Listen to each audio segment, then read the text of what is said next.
Assalamualaikum warahmatullahi wabarakatuh. Salam sejahtera. Saya Agung Setiawanto, Tentor dari Bridge Indonesia. Hari ini kita akan belajar membahas soal UTBK, khususnya bab ejaan. Oke, langsung saja kita mulai dari soal yang pertama. Soal yang pertama menanyakan makna gabungan kata. Ingat, yang ditanyakan adalah makna. Maka lupakan berkaitan dengan penulisan atau ejaan. Oke, yang ditanya adalah makna gabungan kata merdeka berdaulat. Merdeka berdaulat. Merdeka itu maknanya adalah bisa dimaknai bebas. Berdaulat bisa dimaknai bahagia. Nah, kalau kita perhatikan merdeka berdaulat itu maknanya hampir mirip. Maka carilah pilihan jawaban yang mempunyai jawaban mirip. Kita cari bersenda gurau. Itu maknanya adalah bercanda dengan kata serono atau kelakar atau lucu. Yang B, kata senasib sepenanggungan. Nah, ini kemungkinan jawabannya. Mengapa? Senasib dan sepenanggungan itu adalah maknanya hampir sama, bahkan mungkin sama, yaitu tentang penderitaan. Satu nasib, satu penanggungan. Maka ini menjadi jawabannya. Kita pastikan. Malu-malu kucing ketika dipersilakan, maka bukan ya. Oke, dia menjadi hilang semangat. Hilang semangat, maka ini hilang semangat juga bukan. Maknanya berbeda jauh dengan merdeka berdaulat. Yang E, bersiap-siap sambil pasang kuda-kuda. Ini juga bukan. Maknanya berbeda, maka jawabannya yang paling betul adalah yang B. Ya. Baik, untuk soal selanjutnya yaitu soal nomor 2. Yang ditanya adalah makna kata yang bergaris bawah pada kalimat ia memukul-mukul meja sama dengan makna kata pada kalimat berikut. Maka kita harus mencari makna kata memukul-mukul. Memukul. Nah, berarti ini adalah makna kata ulang. Makna kata ulang misalnya apakah dia berulang kali, apakah dalam keadaan, apakah menyerupai, atau paling. Nah, maka kalau dilihat ini misalnya memukul-mukul, kita maknai saling, maka tidak tepat. Kenapa? Karena ini di kalimat ini tidak ada dua subjek, dua pihak, maka tidak tepat. Maka yang paling tepat adalah berulang kali. Beda kalau hanya memukul, berarti itu maknanya hanya memukulnya hanya satu kali. Oke, maka kita cari kalimat di jawaban yang merupakan maknanya adalah berulang kali. Yang A, buah-buahan segar sangat baik untuk kesehatan. Buah-buahan di sini bisa dimaknai adalah bermacam-macam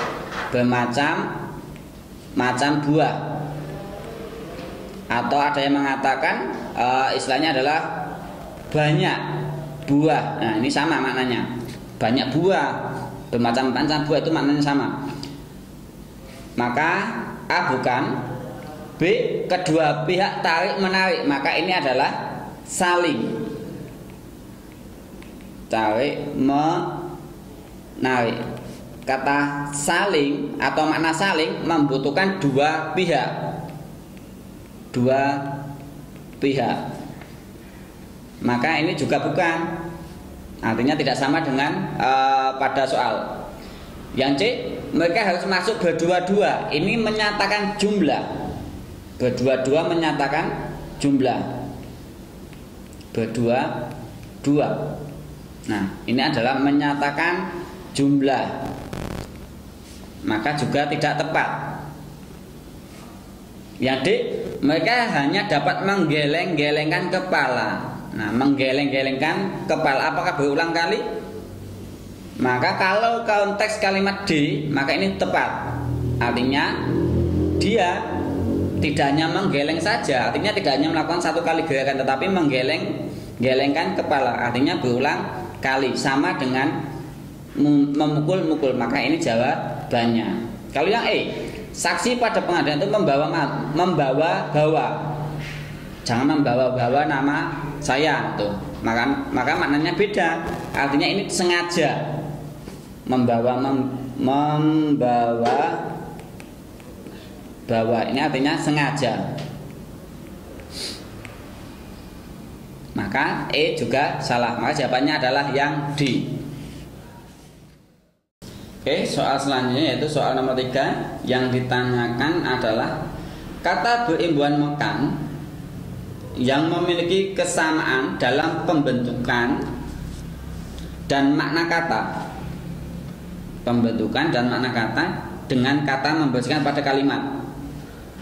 Satu hal yang juga dilakukan adalah membersihkan jalur pedestrian dari parkir kendaraan. Terdapat pada jadi kata membersihkan di sini fungsinya pembentukannya berarti dari kata bersih menuju membersihkan.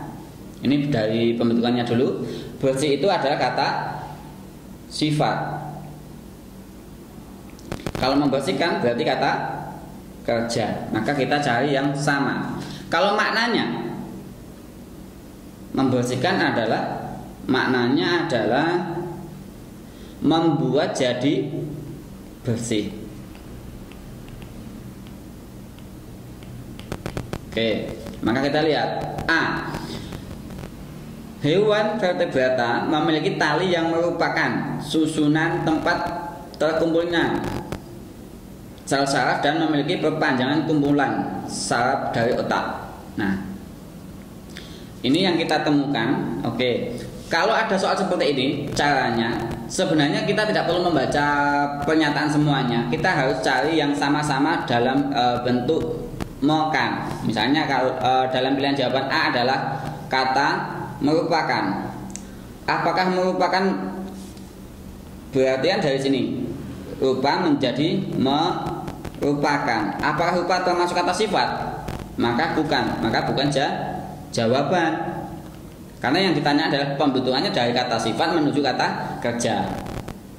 Merupakan juga bukan sebuah kata kerja. Maka A sudah pasti bukan jawaban. Kalau yang B,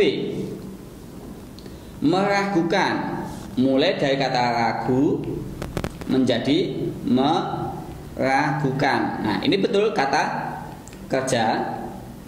Tetapi apakah ragu kata sifat? Oke, misalnya ini kata sifat, betul. Dilihat dari pembentukan betul. Tetapi maknanya bagaimana? Apakah membuat jadi ragu? Bukan, tapi dalam keadaan. Maka yang yang B maksud saya B salah. Karena dilihat dari maknanya berbeda dengan kalimat yang pada soal. Oke. Kalimat C, melumpuhkan, lumpuh menjadi melumpuhkan. Oke. Melumpuhkan jelas kata kerja atau verba. Kalau lumpuh itu keadaan, juga bisa sifat. Maka ini betul, pembentukannya betul, maknanya banjir bandang telah melumpuhkan, berarti membuat jadi lumpuh. Maka ini maknanya sama dengan kata membersihkan. Maka jawabannya adalah C. Karena pembentukannya bisa sama dan maknanya juga sama. Jadi jawabannya adalah C. Kalau yang di akhirnya maksud memenangkan, menang menjadi memenangkan. Memenangkan, kata kerja, betul. Kalau menang, apa sifat? Juga bisa, betul. Tetapi maknanya apa membuat jadi menang? Belum tentu.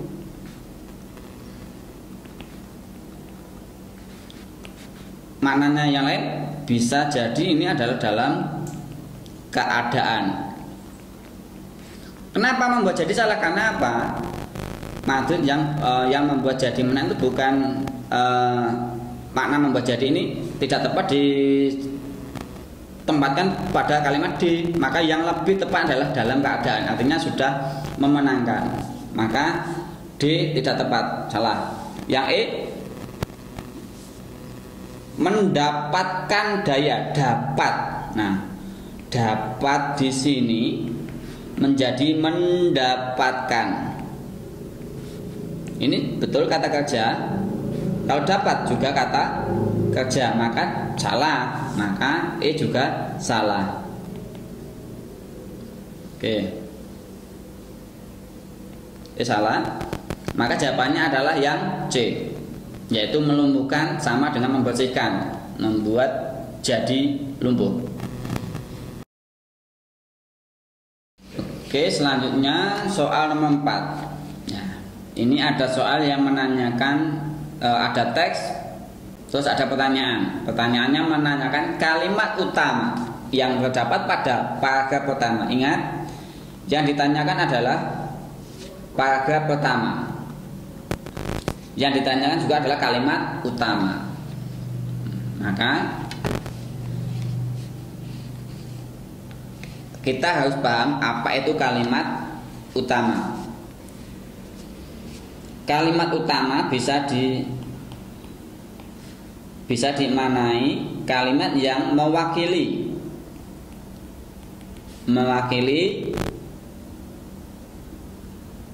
atau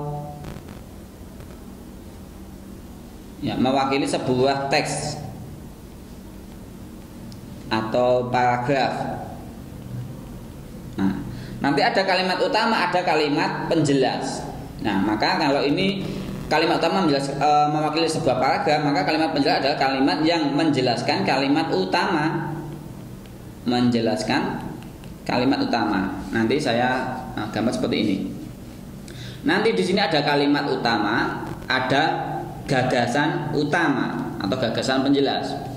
Di sini juga ada kalimat penjelas. Nah, yang ditanyakan adalah kalimat utama dengan kalimat penjelas. Bagaimana caranya? Oke. Carilah kalimat yang dapat mewakili paragraf pertama. Maka kita harus mencari bagaimana penandanya bahwa kalimat utama itu menjadi kalimat utama. Nah, caranya tadi saya jelaskan bahwa kalimat utama itu dijelaskan oleh kalimat penjelas. Nah, nanti penanda kalimat penjelas adalah biasanya diikuti dengan kata atau itu, tersebut, ada, nah, kepemilikannya. Nah, ini. Nah, maka ini merujuk pada apa? Kalimat ini, kata-kata ini merujuk pada kalimat utama. Maka kita lihat yang A. Kota-kota di perbatasan Asia Tenggara merupakan tempat yang memiliki keunikan tersendiri. Nah, ini sebenarnya ada koma karena perkembangannya yang pesat, koma, yang tidak bisa dilepaskan dari proses terjadinya migrasi transnasional, koma, serta bermukimnya berbagai kelompok. Nah, ini ada di kalimat pertama. Oke, kalimat kedua. Apa kita bisa menentukan kalimat ini menjadi kalimat utama? Kita lihat kalimat yang kedua dulu. Yang kedua adalah kota-kota di wilayah perbatasan yang semula kecil menjadi semakin berkembang. Nah, kalimat dua ini apakah kalimat utama atau kalimat penjelas? Yang semula kecil menjadi semakin berkembang. Oke. Kalau kita lihat kalimat B ini merupakan penjelasan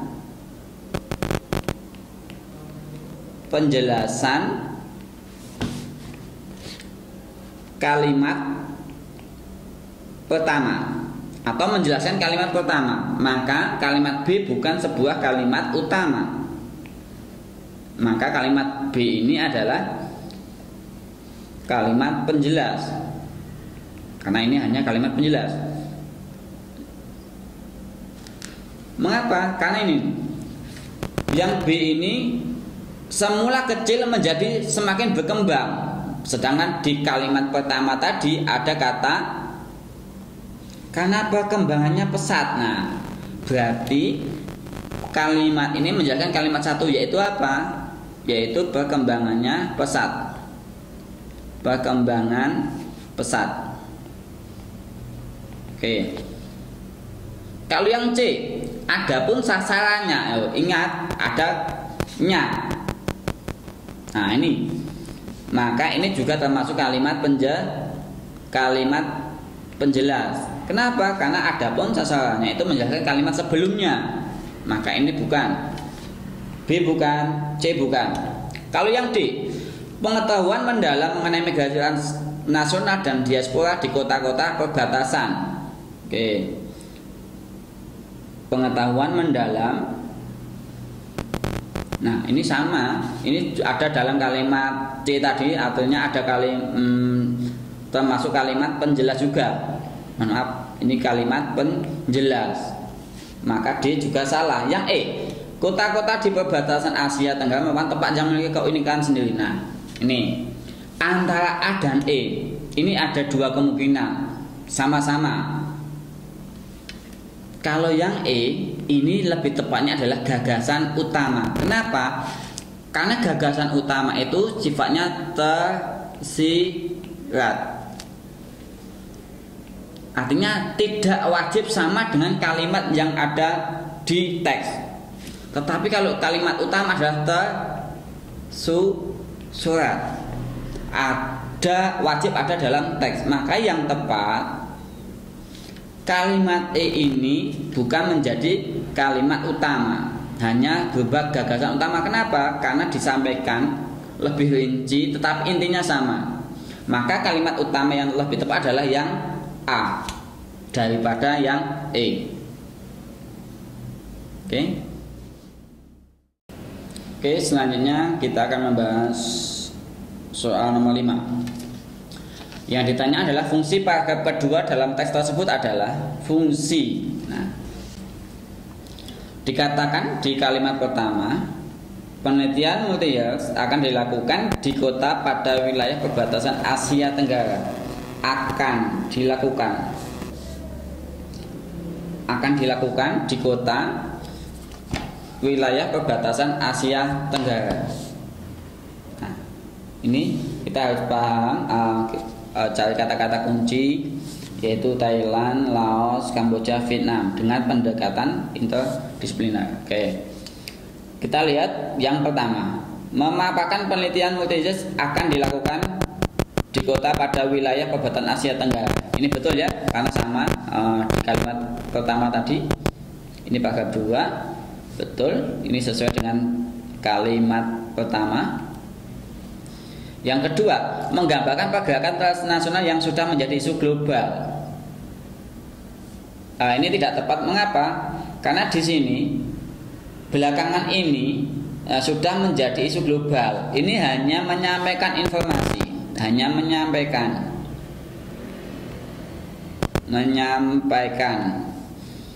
informasi. Maka kalau dikatakan digambarkan, ya maka tidak tepat. Maka 2 salah. Nomor 3, menggambarkan penelitian. Nah, ini sama, sebenarnya isinya sama, tetapi ada kata yang pertama adalah memaparkan, yang ketiga adalah menggambarkan. Menggambarkan itu berarti mendeskripsikan secara jelas. Nah, seperti deskripsi, menggambarkan, maka di sini juga tidak tepat.